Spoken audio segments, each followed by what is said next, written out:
I, 28F, never thought I'd be in this situation. My sister Tessa, 25F, recently started dating my childhood bully, Jake, 29M. This has brought up a lot of painful memories and created tension in our family. Jake tormented me relentlessly from ages 11 to 16. We grew up in a small town where everyone knew each other.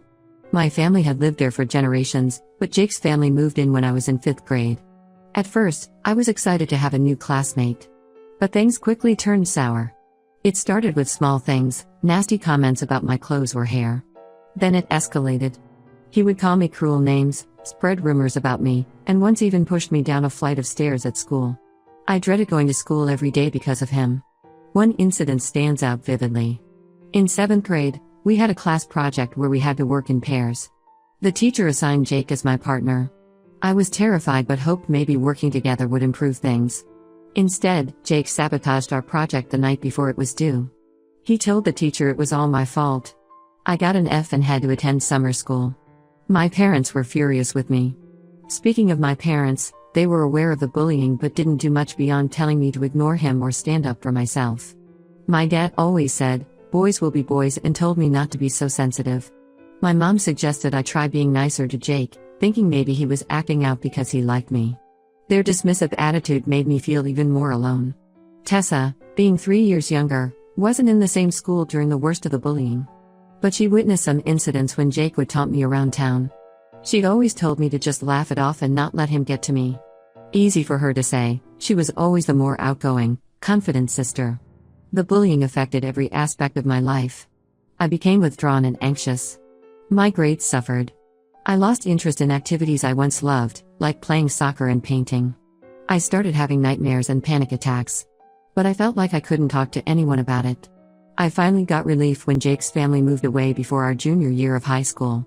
I was able to enjoy my last 2 years of high school without constantly looking over my shoulder.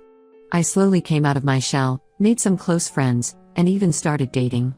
After high school, I went to college in another state. The distance from my hometown helped me heal. I went to therapy to work through the trauma and anxiety the bullying had caused. While I still have some lingering issues, I've mostly moved past that chapter of my life. I built a new life for myself in the city where I went to college. I have a good job as a graphic designer and a tight-knit group of friends. I even adopted a rescue dog, Max, who's been a huge source of comfort and joy. Things were going well, until last month. I was back in my hometown visiting family for my dad's 60th birthday. Tessa excitedly told us she had started dating someone new. I was happy for her until she revealed it was Jake. Apparently he had recently moved back to our hometown after getting a job at the local bank. Tessa knew about our history but downplayed it, saying Jake had grown up a lot and deeply regretted his past behavior. She said they'd run into each other at a mutual friend's barbecue and hit it off. According to her, he's changed completely and is now a kind, mature adult. I was stunned and felt blindsided. All those old feelings of fear and anxiety came rushing back. I pulled Tessa aside and told her I wasn't comfortable with her dating my former bully. I explained how much his actions had hurt me and how I still deal with the aftermath. Tessa accused me of being dramatic and holding on to the past. She said I was being selfish and trying to control her life. She insisted Jake was sorry and deserved a second chance. When I pressed her on whether he'd actually apologized or acknowledged the bullying, she got defensive and changed the subject. My parents overheard our conversation and sided with Tessa.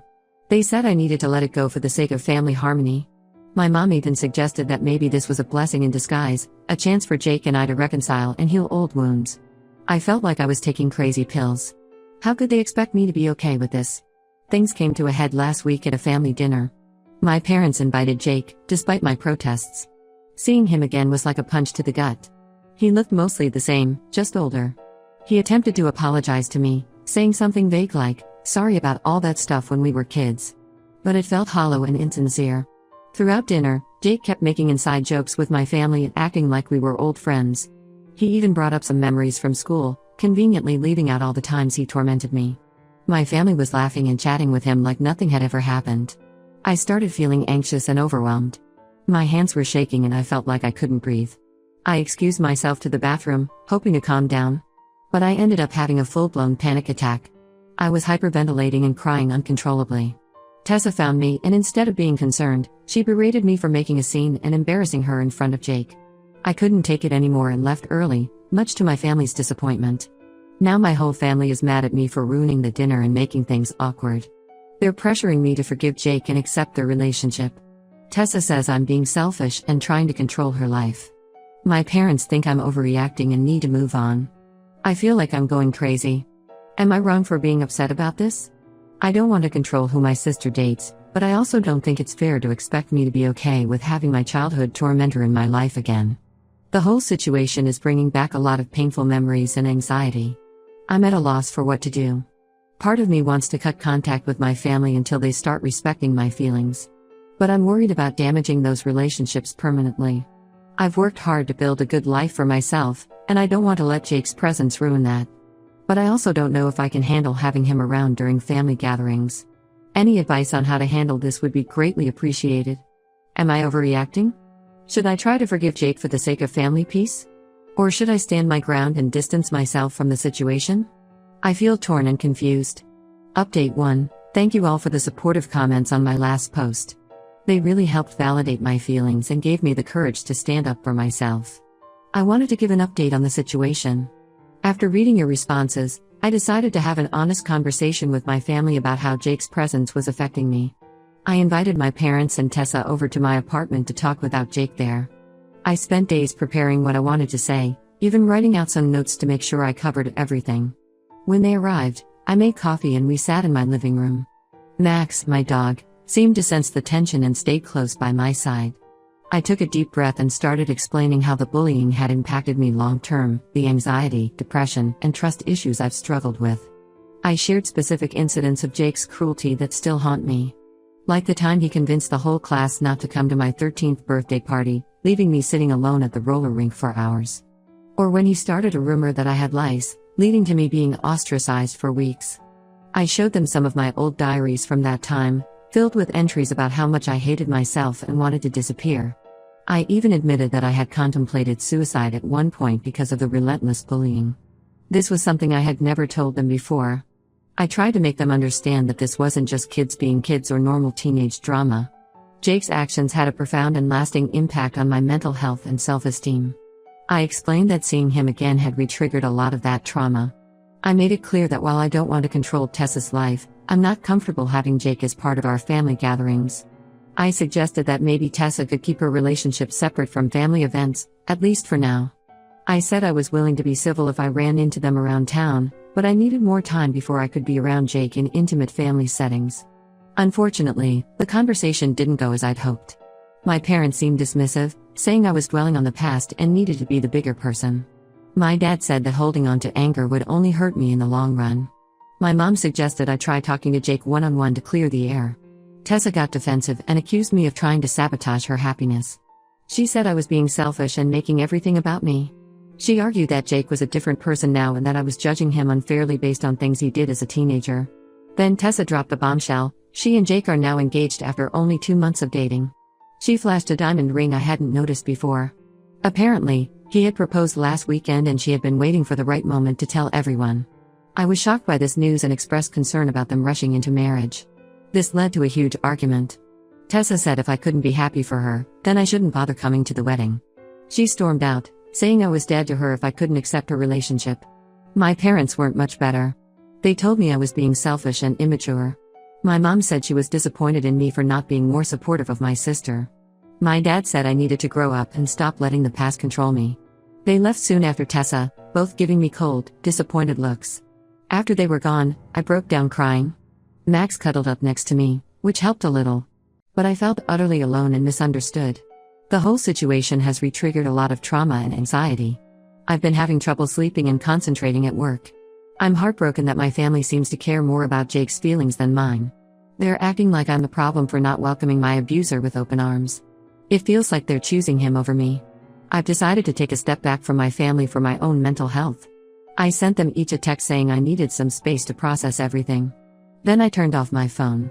I'm going to focus on self-care and surround myself with supportive friends for now. I've reached out to my therapist to schedule some extra sessions. I'm also thinking about joining a support group for adults dealing with the long-term effects of bullying. I need to build up my support system outside of my family. One small positive, a couple of my cousins reached out after hearing what happened. They were supportive and said they understood why I was upset. It meant a lot to know that at least some of my family is on my side. I'm still processing everything, but I want to thank this community again for all the kindness and validation. It means more than you know during this difficult time. I'm not sure what the future holds for my relationship with my family, but I know I need to prioritize my own well-being right now. Update 2. It's been about a month since my last update, and unfortunately things have only gotten worse with my family. After taking some space, I tried reaching out to Tessa to talk things through calmly. I suggested we meet for coffee, just the two of us. She agreed, and for a moment I felt hopeful that we might be able to find some common ground. But when I arrived at the cafe, Jake was with her. I felt ambushed and betrayed. They claimed they just wanted to clear the air, but it felt like a setup. Jake launched into what seemed like a rehearsed apology, saying he regretted his past actions and had grown as a person. But something about it felt off, like he was saying what he thought I wanted to hear rather than showing genuine remorse. I tried to explain again how deeply his bullying had affected me, but Tessa kept interrupting to defend him. She accused me of trying to play the victim and said I needed to let it go. The conversation quickly devolved into an argument. I left feeling frustrated and unheard. A week later, Tessa and Jake got married in a quickie courthouse ceremony. My parents are thrilled and have fully embraced Jake as their new son-in-law. They didn't even tell me about the wedding until after it happened. I found out through social media when Tessa posted photos. Seeing them so happy together brought back all those painful memories. I ended up having another panic attack and calling out of work.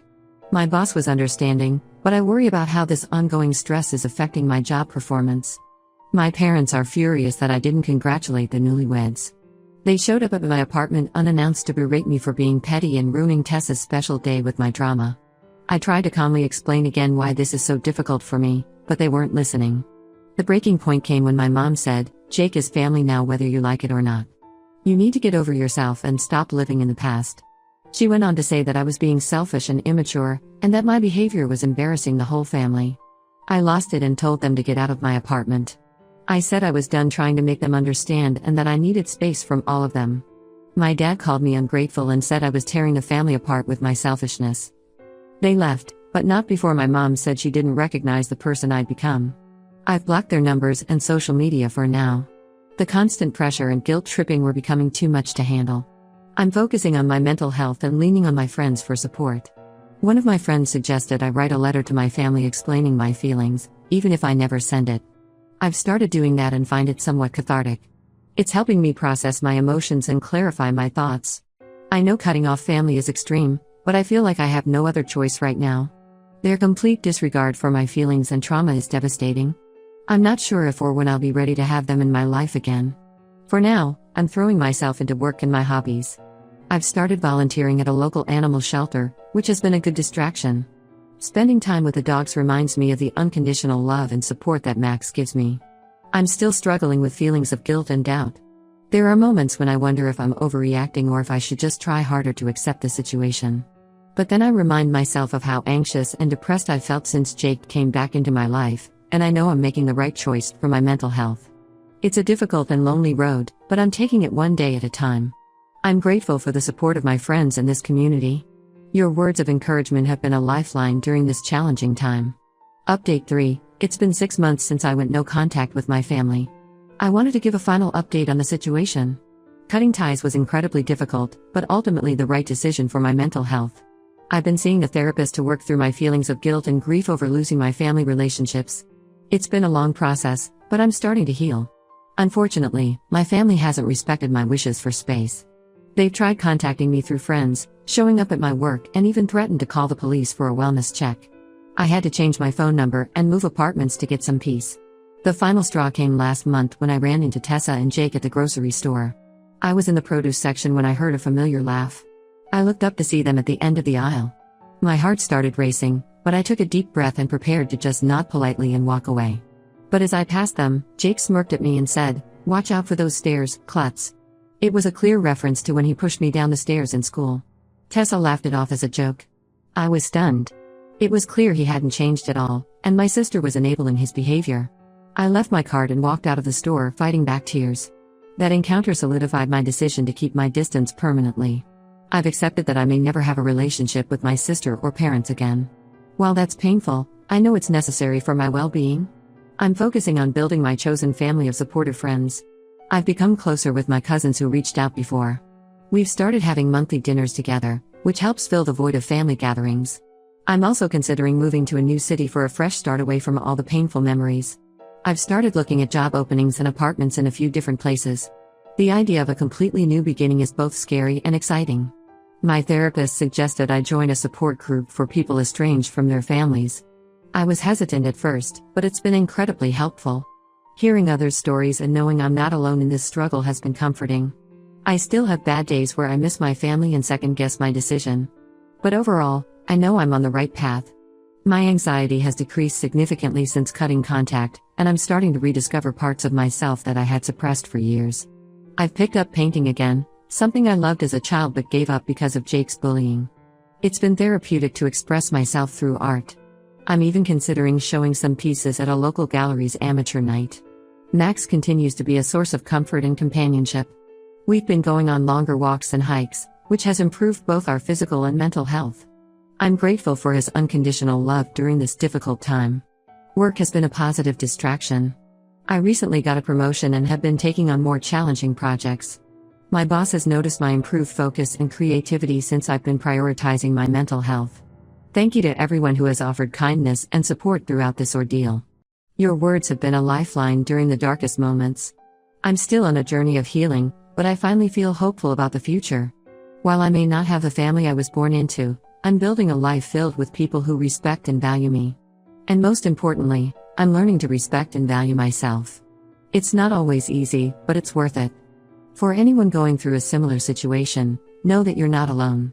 It's okay to prioritize your own well-being, even if others don't understand. Healing is possible, and you deserve peace and happiness.